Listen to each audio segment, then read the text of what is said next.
तो hello everyone, welcome to my channel. This is Mathura learning Pathshala. तो आज मैं आपका सीडीपी का एक टॉपिक क्लियर करवाने वाली हूँ जिसका नाम है बाल विकास की अवस्थाएं। ये ऐसा टॉपिक है जिसमें से हर साल आपके 1 से 2 क्वेश्चन जरूर आते हैं, कभी कभी 3 क्वेश्चन भी आपके फंसते हैं।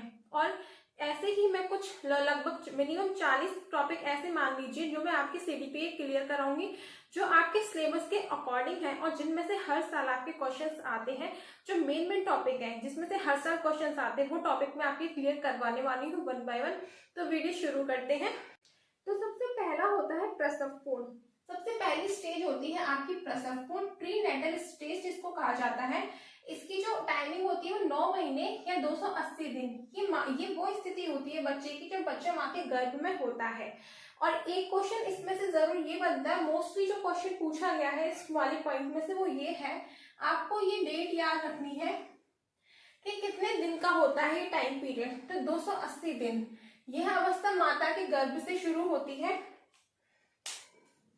नेक्स्ट है आपकी शेषावस्था, इसको बोलते हैं इन्फेंसी स्टेज। ये होती है आपकी जन्म से 5 वर्ष तक। इस अवस्था में बच्चा अपने माता पिता पर निर्भर रहता है, उसका व्यवहार मूल प्रवृत्तियों पर आधारित होता है। शेषावस्था एक ऐसी अवस्था होती है जिसमें बच्चा अपने पेरेंट्स के ऊपर डिपेंड होता है और उसका जो बिहेवियर होता है वो मूल प्रवृत्तियों पर बेस्ड होता है। मूल प्रवृत्तियां आपकी 14 प्रकार की होती है, जिसके अंदर भूख लगना, प्यास लगना, रोना, हंसना, खेलना। तो जो बहुत छोटा बच्चा होता है जिसका जन्म हुआ होता है और धीमे धीमे उसकी ग्रोथ हो रही होती है, तो आपने देखा होगा कि वो सारी चीजें अपनी माँ के साथ ही करता है। अगर उसको भूख लगती है तो वो रोना शुरू कर देता है, हंसना खेलना सारी चीजें अपने पेरेंट्स के साथ ही वो करता है।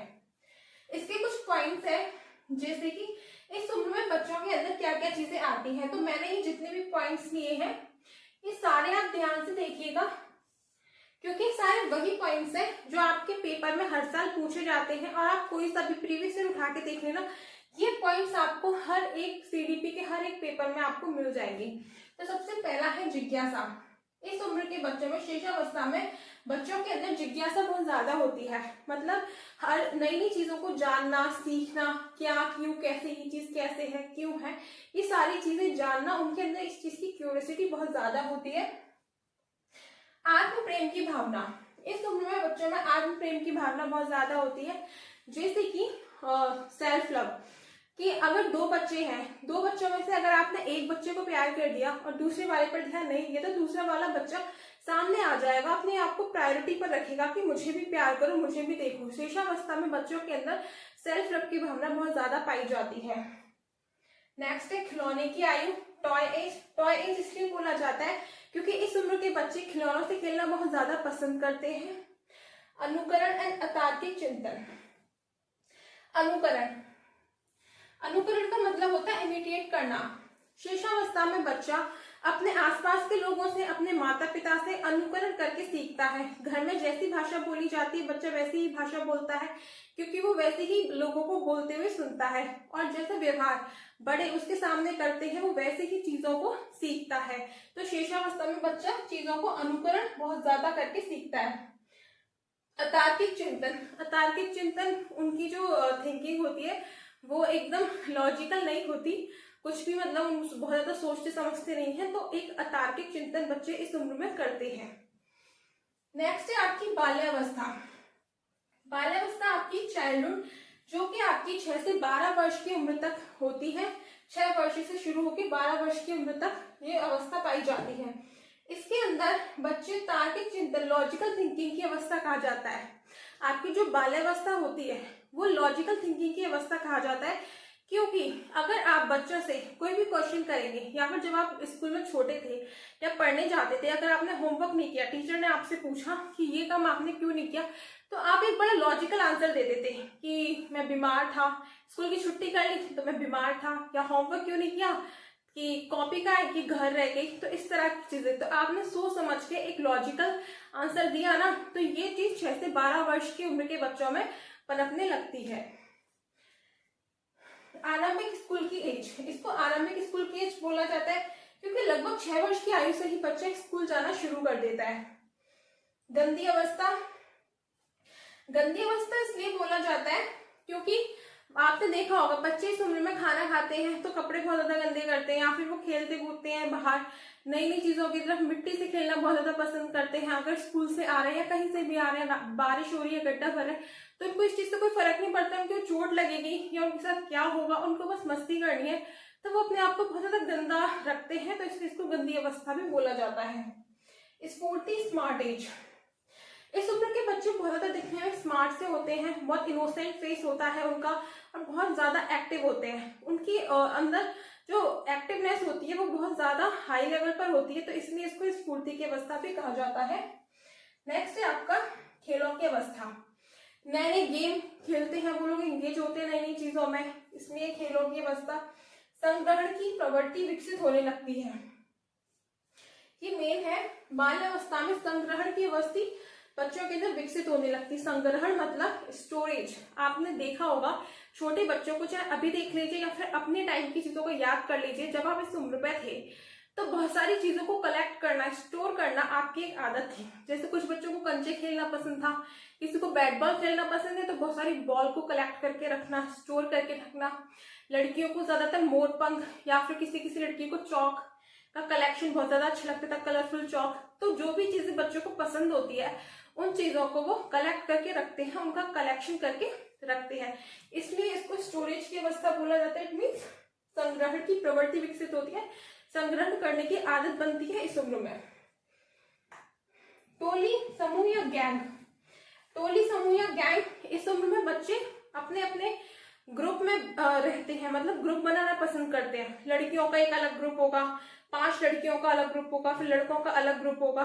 तो इस उम्र से ग्रुप में रहने की जो प्रवृत्ति होती है वो भी विकसित होती है। बच्चों को ग्रुप में रहना, साथ में पढ़ना, खेलना, ये सारी चीजें पसंद होती है। तो ये भी आपकी बाल्य अवस्था में ही शुरुआत होती है इस चीज की।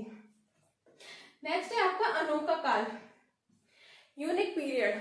तो बाल्यावस्था को यूनिक पीरियड इसलिए कहा जाता है क्योंकि अगर आप या हम आपसे कोई क्वेश्चन करें कि आपको अपनी लाइफ को कौन सा टाइम सबसे ज्यादा अच्छा लगता है, तो आपको भी ऑब्वियसली ये वाला टाइम ज्यादा अच्छा लगता होगा। क्योंकि आज के टाइम में जैसे जैसे बच्चा बड़ा होता है तो बहुत ज्यादा टेंशन, नौकरी की, पढ़ाई की, हर चीज की टेंशन होने लगती है। लेकिन ये उम्र एक ऐसी होती है जिसमें बच्चा एकदम टेंशन फ्री होकर मौज मस्ती, खाना पीना, बस यही सारी चीजें करता है, उसको किसी और चीज से मतलब नहीं होता। तो ये एक बहुत ही अमेजिंग और यूनिक पीरियड होता है जिसमें बिना किसी टेंशन के बच्चे मौज मस्ती में सारी चीजें करते हैं, खेलना कूदना, सारी चीजें, मतलब पूरा एंजॉयमेंट के। अब जो सबसे लास्ट है वो है आपकी किशोरावस्था। किशोरावस्था जो होती है वो 12 या 13 वर्ष की आयु से 18 वर्ष की आयु तक होती है।